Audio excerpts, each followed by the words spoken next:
आपका न्यूज़ 18 के digital platform में। मैं हूं आपके साथ ऋतु सिंह और मेरे साथ जुड़ गए हैं नितिन केडिया जी, गोल्ड एक्सपर्ट हैं, जिनसे आज हम जानेंगे कि सोने की कीमतों में जिस तरह से उतार चढ़ाव, ज्यादातर चढ़ाव जो देखने को मिल रहा है, आने वाले समय में क्या संभावनाएं हैं, इन्वेस्टर्स जो है जो गोल्ड में इन्वेस्ट करना चाहते हैं उनके लिए क्या ऑप्शन हो सकते हैं, बेहतर तरीके से कैसे इन्वेस्ट कर सकते हैं। और 2026 क्योंकि नए साल की शुरुआत होने जा रही है, तो अगर आप नए साल में इन्वेस्ट करने का सोच रहे हैं तो ये आपके लिए कितना सेफ और कितना रिस्की होगा और आने वाले समय में क्या बदलाव की उम्मीद है, सब कुछ हम जानने की कोशिश करेंगे।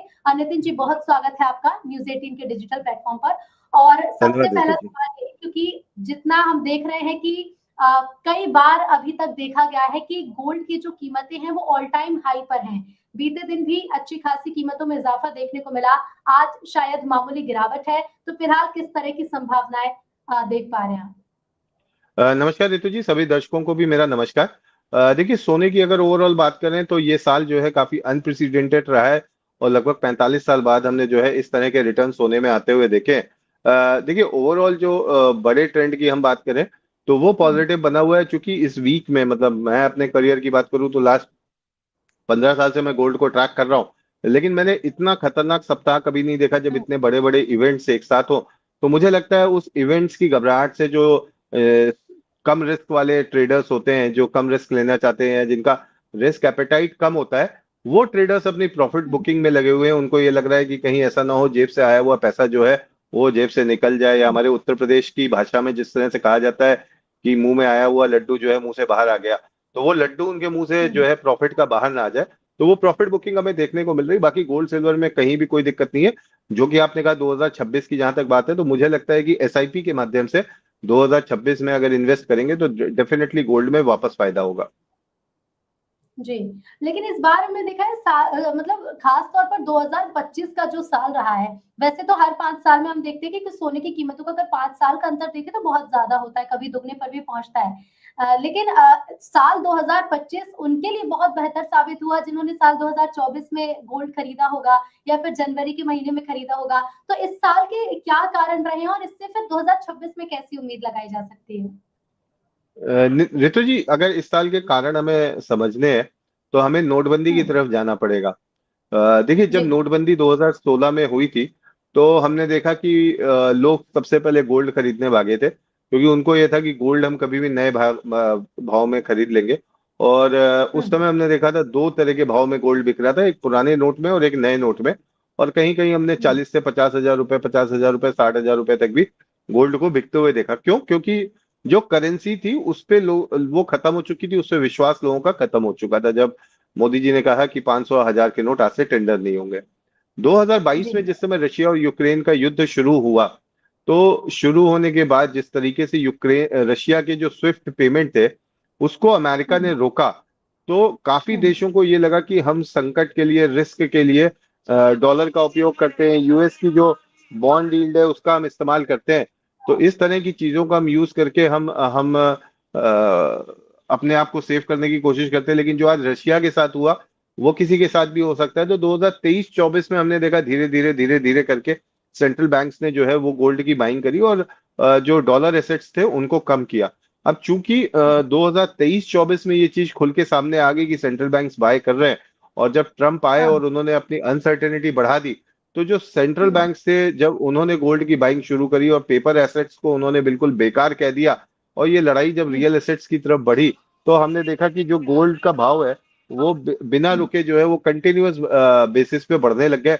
और जहां तक इस हुँ, तेजी की अगर मैं बात करूं, तो ये जो तेजी है ये अभी फिलहाल रुकने नहीं वाली है ऋतु जी, क्योंकि 2023 के उत्तरार्ध में, सॉरी 24 के उत्तरार्ध में सेंट्रल बैंक्स ने बाय करना शुरू किया था, जिसकी तेजी का असर हमने 25 में आते हुए देखा।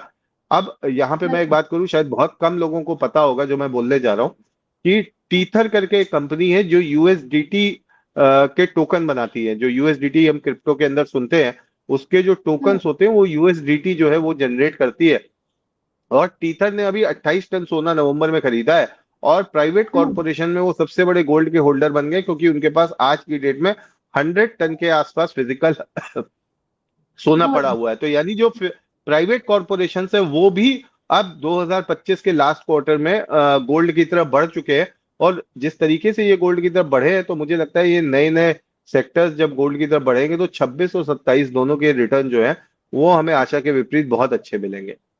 तो क्या जो लोग हैं जो इन्वेस्ट करना चाहते हैं, क्योंकि 2025 में जब अचानक कीमतें बढ़ी उसका एक फायदा ये भी देखने को मिला कि शायद उम्मीद थी कि मार्केट गिरेगा, गोल्ड के रेट भले ही बढ़ रहे हैं लेकिन लोग खरीदेंगे नहीं क्योंकि महंगा होता जा रहा है। लेकिन लोगों ने इस मेंटालिटी के साथ गोल्ड खरीदना शुरू किया कि हमें आने वाले समय में और ज्यादा रिटर्न ये देगा, दुगने दाम जैसे देखे हमने कि 2020 का कंपेयर करते हैं तो 2020 में जो लगभग गोल्ड के रेट 40,000 के आसपास थे वो अब कितने ज्यादा हो गए हैं। तो ऐसे में जो लोग इन्वेस्ट करना चाहते हैं, जिन्होंने अभी तक इन्वेस्ट नहीं किया है, उनके लिए सबसे बेहतर ऑप्शन क्या हो सकता है? देखिए, सबसे पहले तो जो लोग इन्वेस्ट कर चुके हैं मेरी उनको राय है, क्योंकि काफी पर्सनली भी लोगों से बात होती है और जी। पिछला जो प्रोग्राम किया था उसमें काफी सारे कमेंट्स जो आए, उससे मुझे हाँ। एक आइडिया ये लग रहा है कि लोगों की पोर्टफोलियो जो टोटल साइज है वो हुँ, गोल्ड में अब 25 से 30% हो गया है। तो मेरा हुँ, मानना है कि इसको रिड्यूस करके सबसे पहले तो 15 से 20% करना चाहिए, हुँ, क्योंकि 20% से ऊपर आपके पोर्टफोलियो में गोल्ड नहीं होना चाहिए। दूसरी हुँ, बात, जो जिनके पास नहीं है, जिन्होंने अभी नहीं खरीदा है, तो उनको मैं बता दूं 2026 के अंदर जो रिस्क है वो काफी बड़े हैं, क्योंकि इससे पहले कभी नहीं हुआ कि बैंक ऑफ जापान की बॉन्ड यील्ड जो है वो 3.25% हो जाए और येन हाँ, कैरी ट्रेड्स पूरी तरह से खत्म हो जाए, यानी जो बाजार को लिक्विडिटी मिलती थी येन से वो हो हुँ, सकता है कुछ समय के लिए रुक जाए। और ऐसा होता है तो तमाम एसेट क्लासेस में हम मंदी आते हुए देख सकते हैं। हुँ, तो यदि आप बॉन्ड मार्केट में इन्वेस्ट करते हैं, यदि आप शेयर बाजार में इन्वेस्ट करते हैं, तो हुँ। आप अपनी पोर्टफोलियो का लगभग 15 से 20% गोल्ड और सिल्वर को मिला के कर दें, ताकि हुँ। आपका पोर्टफोलियो जो है वो हेज हो जाए।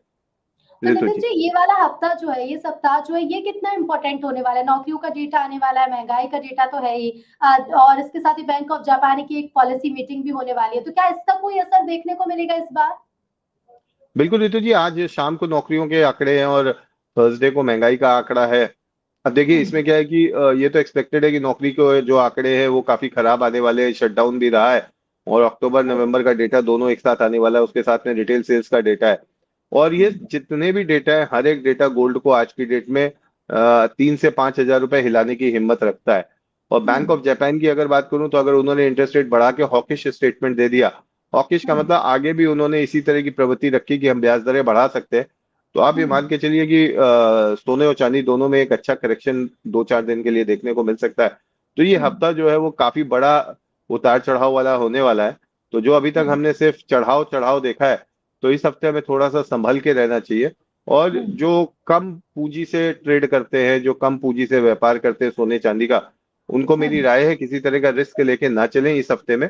हुँ। उसके आगे बाजार जो है बहुत अच्छा है, पर इस सप्ताह अपने आप को संभाल के चले, क्योंकि शायद लास्ट 20-25 सालों का ये सबसे खतरनाक सप्ताह होने जा रहा है। यानी कि अगर जो लोग इन्वेस्ट करना चाहते हैं तो उन्हें इस पूरे वीक रुकना चाहिए?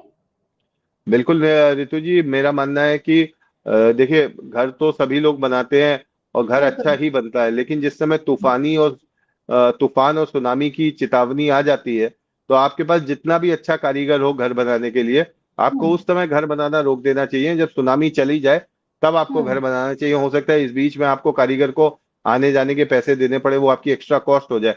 तो हो जी, सकता है कि आज गोल्ड का भाव 1,34,35 हजार है और जब तक ये हुँ, सुनामी हटे 37-38 हजार हो जाए। पर मुझे हुँ, लगता है कि वो 2-3 हजार ऊपर खरीदना बुद्धिमानी होगी, लेकिन नीचे हुँ। में अगर आता है तो फॉलिंग नाइफ को कैच नहीं करना चाहिए। हुँ। तो ऐसे और कौन से फैक्टर्स हैं जिनका ध्यान रखना ज़रूरी है? क्योंकि ये सप्ताह तो आप गोल्ड एक्सपर्ट हैं, आपने हमारे दर्शकों को बता दिया जो इन्वेस्ट करने जा रहे थे। लेकिन अब आरबीआई की नीति हो गई, महँगाई हो गई, इसके साथ ही साथ रुपए की कमज़ोरी हो गई। इसका कितना असर गोल्ड की कीमतों में देखने को मिलता है और कौन से फैक्टर्स हैं जिनका ध्यान हमेशा रखना है? देखिए, रुपए की कमजोरी तो हमारे लिए वरदान है। अगस्त में जब हुँ, मैंने पहला प्रोग्राम न्यूज 18 के साथ किया था, तब मैंने कहा था कि 85-86 चल रहा है, 91-60 का हमारा टारगेट है, 91-25 आ चुका है। एक रुपया हुँ, अगर रुपी डॉलर बढ़ता है, मतलब अगर मान लीजिए 91 से 92 हो जाता है, तो गोल्ड के हुँ, भाव में लगभग 600 से 700 रुपए की तेजी देखी जाती है। बाकी हुँ, भारत के अंदर के कोई ऐसे डेटा नहीं है जो गोल्ड को बहुत ज्यादा इम्पैक्ट करते हो। सबसे ज्यादा यूएस के डेटा इम्पैक्ट करते हैं। उसका कारण ये है कि पूरे वर्ल्ड का जितना भी रिजर्व है वो या तो आप डॉलर में रखते हैं या गोल्ड में रखते हैं। तो हुँ, जनरली क्या होता है, अगर हमें डॉलर मजबूत लगता है तो जितनी भी ट्रेजरी बेंचेस है वो गोल्ड बेच के डॉलर खरीदती है, और अगर जी, डॉलर वीक लगता है तो डॉलर बेच के फिर गोल्ड को खरीदते हैं। तो इस तरह का चूंकि डॉलर और गोल्ड में वाइस वर्सा सौतेले भाइयों वाला रिलेशन है, तो इसलिए हम ये देखते हैं कि एक घटता है तो एक बढ़ता है। तो हमें जो नजर रखनी चाहिए वो यूएस से आने वाले आंकड़ों में रखनी चाहिए, और फॉरेक्सफैक्ट्री.com करके एक वेबसाइट है जहां पे आपको ये सारी इंफॉर्मेशन मिल जाती है। बिल्कुल, तो ये हमारे जो दर्शक है इस वेबसाइट को नोट कर लें कि अगर आप भी कुछ जानना चाहते हैं तो आप इस वेबसाइट पर देख सकते हैं। नितिन जी ये भी बताइएगा कि गोल्ड में इन्वेस्ट तो सब करना चाहते हैं, लेकिन बेहतर क्या है? यानी कि ऑप्शन क्या है? तरीका कौन सा बेहतर है? फिजिकल गोल्ड लेना ज्यादा बेहतर है? इसके साथ ही साथ एसजीबी जैसे भी ऑप्शन है, ईटीएफ भी है, या फिर डिजिटल गोल्ड, क्योंकि आजकल काफी लोग प्रेफर करते हैं डिजिटल गोल्ड लेना। तो आप क्योंकि गोल्ड एक्सपर्ट है तो आप बेहतर तरीके से हमारे दर्शकों को बता पाएंगे कि कौन सा ऑप्शन सबसे सेफ हो सकता है और सबसे बेहतर हो सकता है। देखिए, सबसे बेस्ट तो सॉवरिन गोल्ड बॉन्ड है, लेकिन अब ये गवर्नमेंट ने बंद कर दिया है। सेकेंडरी मार्केट में अवेलेबल है। अगर सेकेंडरी मार्केट में आपको मिलता है तो जितना मिलता है उतना आप लेके चलें, क्योंकि उसमें एक आपको निश्चित ब्याज भी मिलता है। सेकंड, डिजिटल गोल्ड की आपने बात करी। डिजिटल गोल्ड हाईली अनरेगुलेटेड है। ये बिल्कुल उसी तरह है जैसे पहले 5 साल में डबल की स्कीम चलती थी। इसको कोई रेगुलेट नहीं करता। सेबी ऑलरेडी वार्निंग दे चुका है। तो मेरा विचार है कि इससे आपको थोड़ा सा बच के रहना चाहिए। ईटीएफ के माध्यम से इन्वेस्ट करें। और सबसे बेस्ट होता है कि देखिए, जो सामने पड़ा है वही सच है। तो आप उसको अगर कॉइन के रूप में या बार के रूप में आप लेते हैं तो वो बेस्ट है। और फिजिकल गोल्ड एमसीएक्स, में आप कर सकते हैं। हाँ, जी। फिजिकल गोल्ड की बात कर रहा हूँ। और देखिए, मैं आपको बताऊं रितु जी, आपसे जी। दिवाली के आसपास कई लोगों ने मेरे से पूछा कि कहाँ गोल्ड लेना चाहिए। तो उस समय बाजार से एमसीएक्स में, अभी तो प्रीमियम चल रहा है, उस समय बाजार में करीब 4,000 रुपए का डिस्काउंट चल रहा था एमसीएक्स में। तो मैंने सभी मित्रों को यही बोला कि अभी चूंकि आप पहले बाजार का रेट देख लीजिए, ईटीएफ का रेट देख लीजिए, जब आप सब देख लिया और एमसीएक्स का रेट सस्ता है तो आप एमसीएक्स में बाय कर लीजिए। बहुत कम दाम में आपकी डिलीवरी भी इसमें आपके घर तक पहुंच जाती है। तो जैसा लोगों को एक भ्रांति है कि हमने एमसीएक्स में ले लिया तो ये सट्टा हो जाता है, हमको इसकी डिलीवरी नहीं मिलती, तो बिल्कुल हाँ, फिजिकल कई गोल्ड भी सारे मिथ आता है। अभी लोगों के मन में होते हैं। जी। हाँ, फिजिकल गोल्ड भी आ जाता है। दूसरा, बहुत कम लोगों को पता है, और ये बात मैं आज आपके माध्यम से लोगों को अवगत कराना चाहता हूँ। जैसे डीमैट खाता होता है, तो डीमैट खाते में क्या होता है, आप शेयर लेते हो, शेयर आपके डीमैट खाते में आ गया, आपने बेचा, डीमैट खाते से निकल गया।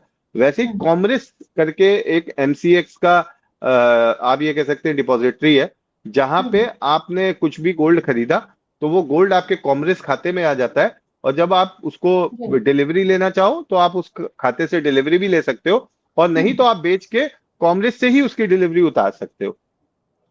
तो इस ये तरह भी की अच्छा है। फैसिलिटी जो है वो अवेलेबल है। नितिन जी एक आखिरी सलाह हमारे दर्शकों को जो एकदम इंतजार कर रहे हैं कि वो कुछ सलाह लें और फिर गोल्ड में इन्वेस्ट कर दें, तो कौन सी चीजों को ध्यान में रखना है हमेशा? देखिए, मेरा मानना है, मैं आपको नेहा जी, ऋतु जी, एक बात बताऊं। 2009 में जब हम लोगों को बोलते थे गोल्ड में इन्वेस्ट करो, तो हम उनसे ये कहते थे कि आप 5,000 रुपए हर साल इन्वेस्ट करिए। देखिए, गोल्ड उस समय करीब 8,000 या 10,000 रुपए चल रहा था। तो हम ये कहते थे अगर मान लीजिए 20-22 साल बाद 1 लाख रुपए गोल्ड हो गया, और अगर नहीं भी हुआ, नीचे भी आ गया, तो आपके यूनिट्स बढ़ जाएंगे, तो आपका रिटायरमेंट प्लानिंग हो जाएगा। तो शायद मुझे लग रहा है कि उस समय सरस्वती हमारी जीवा में होती थी, तो आज 20 साल बाद 1 लाख का भाव हो गया है। लेकिन अगर आप एसआईपी के माध्यम से इन्वेस्ट करेंगे गोल्ड में, तो देखिए, गोल्ड एक ऐसी चीज है जो हमारे बड़े बूढ़े कह गए संकट के समय काम आता है, और ये वाकई संकट के समय काम आता है। और इसीलिए सेंट्रल बैंक के और बाकी एजेंसियां आज की डेट में खरीद रहे हैं। तो आपके पोर्टफोलियो का जितना भी आपका पोर्टफोलियो है, चाहे वो रियल, मान लीजिए, आप इसको ऐसे मत देखिए कि शेयर बाजार का मेरा या बॉन्ड का पोर्टफोलियो 2 करोड़ का है। सपोज आपके पास 5 करोड़ का घर है, तो 5 करोड़ का घर, 2 करोड़ के शेयर, 1 करोड़ की एफडी, 8 करोड़ का आपका एसेट साइज है। तो इस 8 करोड़ के एसेट साइज का 20% यानी 1,60,00,000 का गोल्ड जो है वो आपका होना चाहिए। और 1,60,00,000 तक गोल्ड या सिल्वर आप लेके चलो। सिल्वर के लिए मैं कहना चाहूंगा कि 2.5 लाख रुपए सिल्वर हम मान के चल रहे हैं 31 दिसंबर तक भारत के हाजिर बाजारों में हो जाएगी। तो आप कुछ नहीं कर सकते तो एक 10 ग्राम का या 5 ग्राम का जो सिक्का है उसको आप हर हफ्ते खरीदना शुरू कर दीजिए। डेफिनेटली माता लक्ष्मी की जो कृपा है वो हम सब पे रहेगी।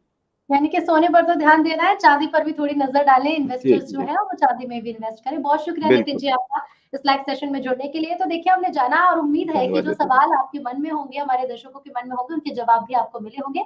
ऐसी और अपडेट्स के लिए देखते रहिए न्यूज़ 18।